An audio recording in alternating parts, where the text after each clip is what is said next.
Hey y'all, and welcome back to another video with Diaries of a Black Girl. I'm so excited to have you guys back with me. Make sure to like, comment, and subscribe below before we get started and into the video.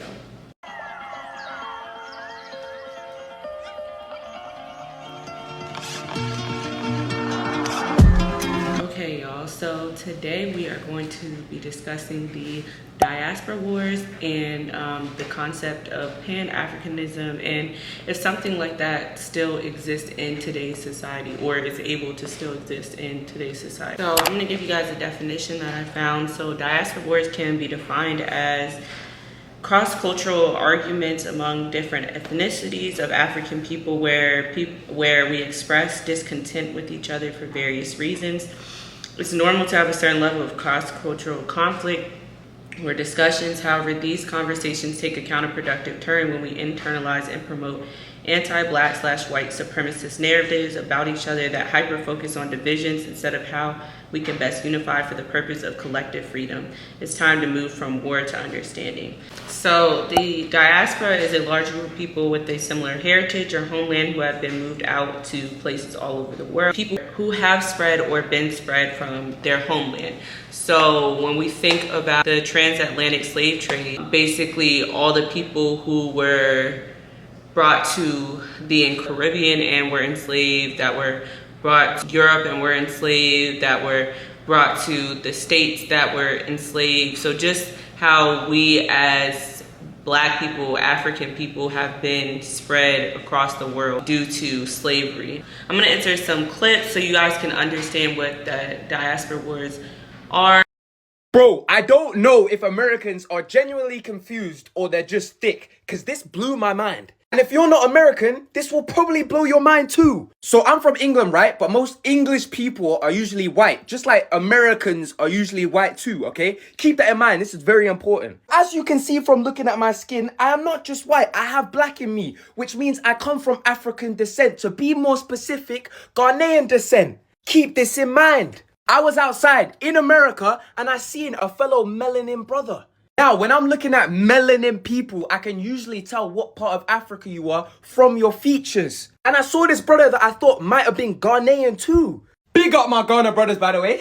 But was I so wrong? So I proceeded to ask, yo bro, what part of Africa are you from? He said, I'm from Atlanta, Georgia. But like, where are your parents from? Atlanta, Georgia. Well, obviously this is very ignorant because many African Americans don't know where they come from due to slavery.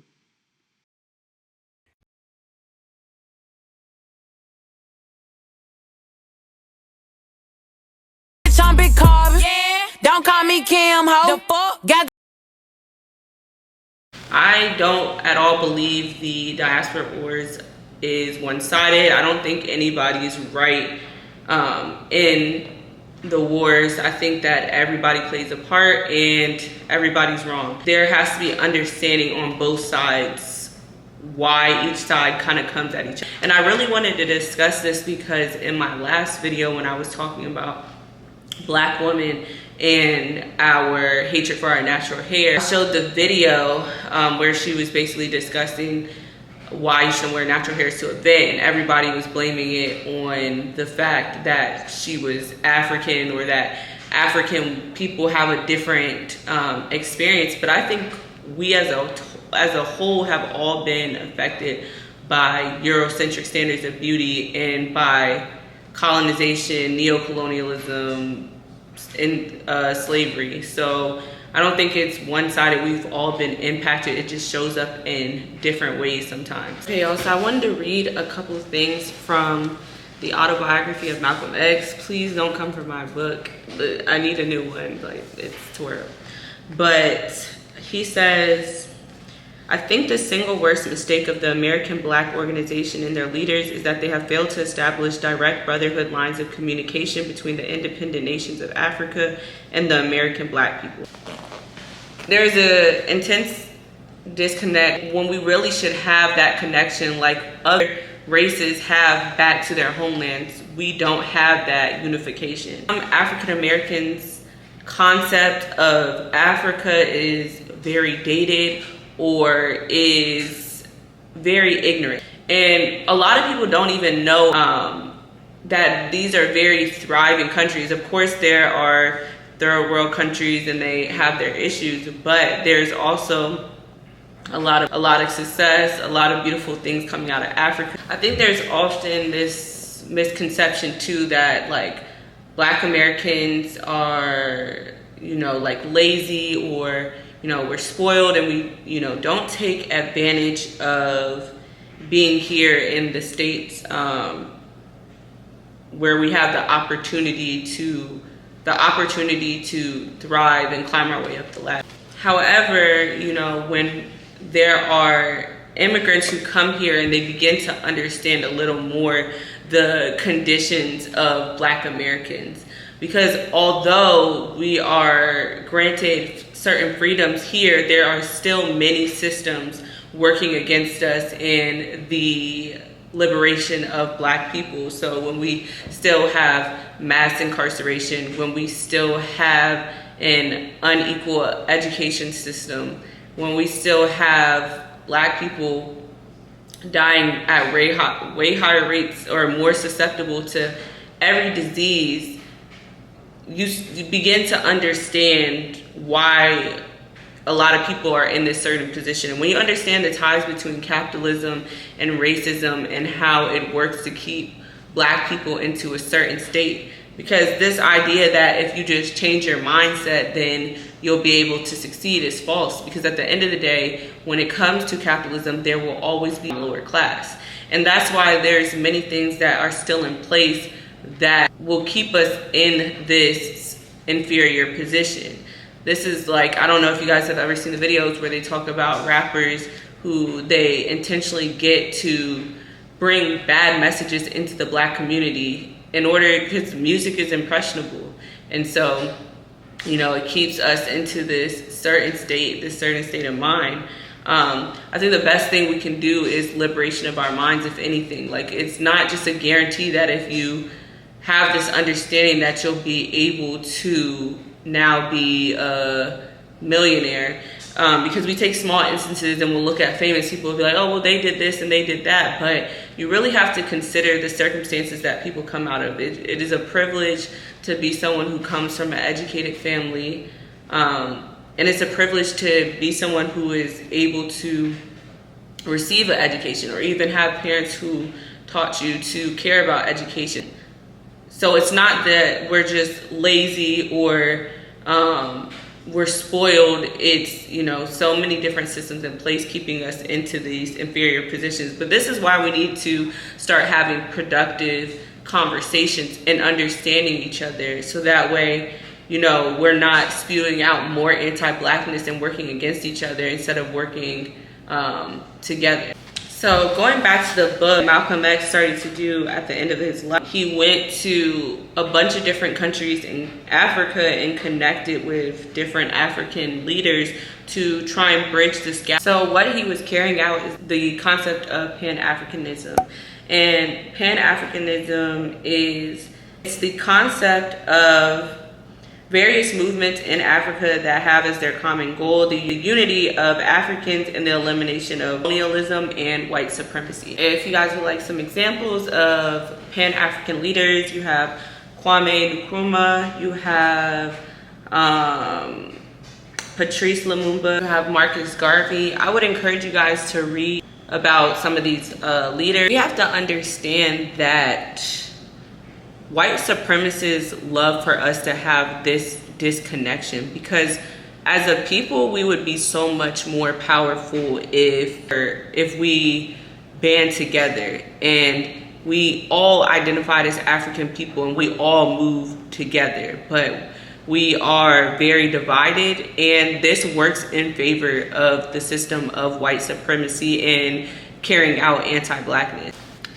All of us have been affected by either colonialism or slavery, and we are still being impacted by systemic racism here in the United States. And in Africa, they are still being affected by neocolonialism. To give you guys this definition, neocolonialism is the use of economic, political, cultural, or other pressures to control or influence other countries, especially former dependencies. If you guys look at the Congo is full of natural resources. It should ideally be one of the richest countries in the world, but yet the people live so poorly. The average income is so low, and that's because the resources are not controlled by the people in the country. The United States has a presence on every single country in the continent of Africa. And last semester in my master's program, I took a foreign aid course. But even really understanding how the United States will even use foreign aid as a way of controlling these other countries. And it's not just the US, it is all of the global superpowers who have their hands in Africa. They know that knowledge is power. They know that there is power in community. If we as Black people had global solidarity, who knows what we could do? Who knows what impact we could have? Who knows what would happen if all the resources in these countries were controlled by those who lived in the country? I wanted to highlight that specifically the anti-African sentiments, I believe, come from education. If you guys have ever read the Miseducation of the Negro, I'm currently reading that right now. What it talks about is how we almost are forced to hate ourselves or have this internalized anti-Blackness because of the way we're taught in school. One, we're taught a very short history of African people and a very, very minuscule understanding of our contribution to this country. And our history in school really starts and ends in the civil rights movement and in slavery. And I don't even remember having an extensive history of anything outside of those two things. I also wanted to add in that we received no education around African history prior to us being brought to the States. The only time you may have a true education on African descended people, Black people, African people globally is if you attend an HBCU. I know there's other ways you can receive this education through your own research or from taking a class that may not be at an HBCU, but I'm saying this is one of the only times that it is intentionally enforced into the education. Your history is taught in a different way. I learned in school that George Washington had wooden teeth. I learned that in elementary school. What I learned in college at my HBCU is that George Washington took the teeth out of his slaves and had them formed into dentures for himself. So you get what I'm saying? There's a complete mixed messaging in how we are taught Black history. I know I discussed a bunch of different things, but I want to get to some of the main points of this video. One, everyone who contributes to these Diaspora Wars, who continues to spread this message of anti-Blackness or who continues to help promote white supremacy is wrong on every side. Anybody who contributes to this is wrong. There is no right side. There should be no Diaspora Wars. My second point is that we need to find a way to unify, to understand each other. So that way we can combat the oppression of Black people around the globe and develop the concept of global solidarity. My third point is that you have to educate yourself, which comes from the second point.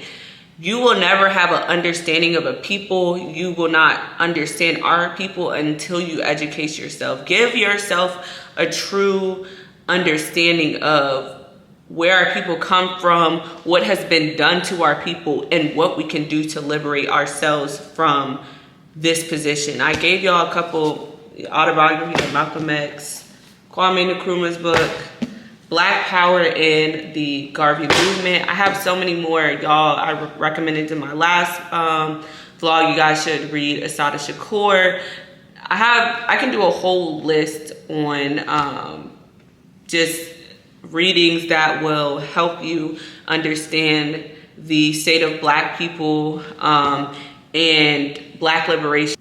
I know in this conversation I mainly spoke about Africans and American Black people or American Africans, but I know this conversation can go all across the diaspora. I just chose to focus mainly on these two groups because this is where I see most of the discourse taking place.